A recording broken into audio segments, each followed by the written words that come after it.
Au nom du Père et du Fils et du Saint-Esprit, ainsi soit-il.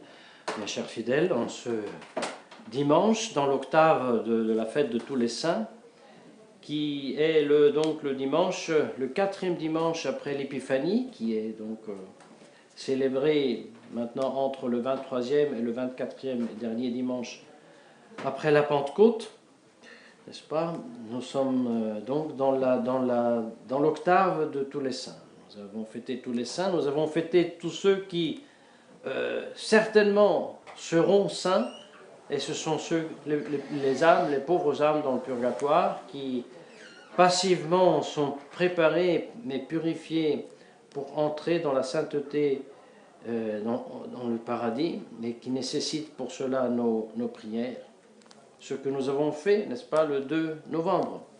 Avec les 3 messes, nous avons prié pour les âmes, pour toutes les âmes, au purgatoire, surtout pour celles pour lesquelles personne ne prie, qui sont connues, qui n'ont plus aucune connaissance ici sur terre. Et si nous écoutons les docteurs de la vie spirituelle, et si nous considérons combien ces âmes souffrent au purgatoire, si nous avions la connaissance expérimentale 2 secondes de ce que souffre une âme du purgatoire, les saints nous disent: nous ferions tous des pénitences jamais vues ici sur terre pour éviter cette souffrance. Malheureusement, nous, par contre, nous sommes très paresseux, nous restons tranquillement dans l'aise de notre chair, et nous nous contentons de très peu. Au contraire, le très peu que nous faisons, nous pensons en avoir un mérite incroyable, n'est-ce pas? Surtout si nous sommes traditionnalistes et que nous faisons 1 heure de voiture pour aller à la messe, nous sommes des héros. Oui, mais si nous ne réveillons pas en nous Jésus-Christ, si cette heure de voiture n'a pas comme fruit et conséquence qu'en esprit de vive foi et adoration, nous considérons, méditons l'évangile chanté à la messe, expliqué dans le prône, si nous ne cherchons pas et ne désirons pas mettre en œuvre ces mystères qui sont célébrés et qui sont, comme nous dit Don Colomba Marmion, que sont nos mystères, parce que les mystères de Christ sont nos mystères dans la mesure où nous sommes incorporés par le baptême en Jésus-Christ et que la grâce les fait vivre ces mystères par volonté et désir et même par finalité même de l'incarnation. Jésus-Christ s'est fait homme pour nous faire participer à sa vie de homme-dieu. Eh bien, si tout ce que nous mettons en œuvre pour participer au vrai culte n'a pas ça comme résultat, cela veut dire que nous ne sommes pas des vrais disciples de notre Seigneur Jésus-Christ, c'est-à-dire que nous ne sommes pas comme les disciples qui ont réveillé notre Seigneur Jésus-Christ. Au contraire, nous avons dit, nous serions plutôt des disciples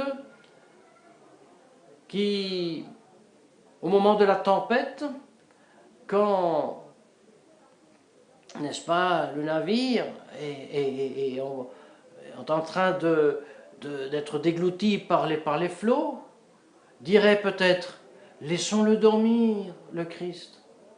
Il est tellement fatigué. Allons plutôt chez le capitaine et demandons-lui de faire ce qu'il doit faire parce que c'est mieux. Et nous sommes un peu comme ça, vous savez. Nous disons: oui, là maintenant il y a pas de pape, l'Église n'est pas gouvernée, le roi de France n'est plus sur le trône, l'empereur n'est plus, alors il faut qu'on court chez tel parlementaire, tel parti, parce que quand même c'est moins pire que tout le reste. Oui, mais Jésus, et Jésus-Christ qui est vivant au ciel et qui doit être vivant en nous et qui revendique non seulement notre âme, notre corps, mais qui revendique toujours la société. Lui, non. C'est pas le moment. Il faut attendre. Nous allons d'abord convertir la Le Pen et ensuite on parlera de Jésus-Christ. Alors nous sommes des sots, des insensés. Et alors nous sommes bien des punis. Parce que c'est bien la plus grande punition qui est en train de souffrir, subir la chrétienté. Que Jésus-Christ, dans les âmes baptisées, dort. Et personne ne le réveille. Aujourd'hui, la grâce de cet évangile, la grâce de ce dimanche consiste à demander, par intercession de la Sainte Vierge Marie, que le Christ, tout d'abord en nous, soit réveillé, afin qu'une vraie vie de foi, d'espérance, de charité commence tout d'abord en nous, dans notre vie, dans la vie de tous les jours, dans la vie de notre devoir d'État, dans notre famille. Et là, nous serons bien certains que comme le Christ s'est levé lorsqu'il était réveillé et qu'il a commandé au vent et aux flots, et les vents et les flots ont obéi, comme un chien bien dressé, eh bien de même, il pourra le faire aussi en 2018, à 100 ans de la Première Guerre mondiale, qui a continué dans la Deuxième Guerre mondiale et qui a poursuivi dans le Concile Vatican II, qui n'est pas un concile, mais une Troisième Guerre mondiale. Troisième Guerre mondiale qui veut continuer et veut éclater. Eh bien, si Jésus-Christ, réveillé dans les âmes des catholiques, se lève et menace les flots et les vents du libéralisme et de la maçonnerie et de la haute finance, dans un instant, ils sont KO et revit la chrétienté.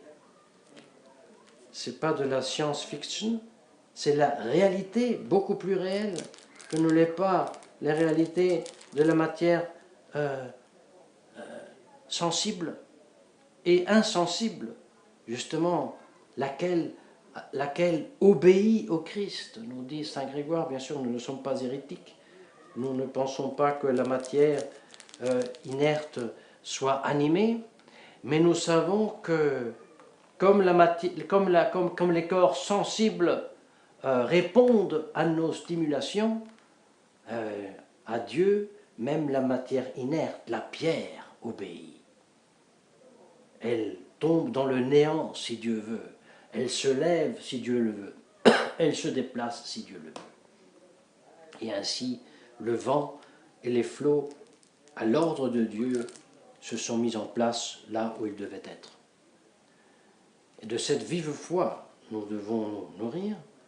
Et cette foi vive, qui requiert que Jésus-Christ en nous soit réveillé, cette grâce, dans cette messe, nous l'avons demandé à Dieu par intercession de la très sainte Vierge Marie, au nom du Père et du Fils et du Saint-Esprit, ainsi soit-il.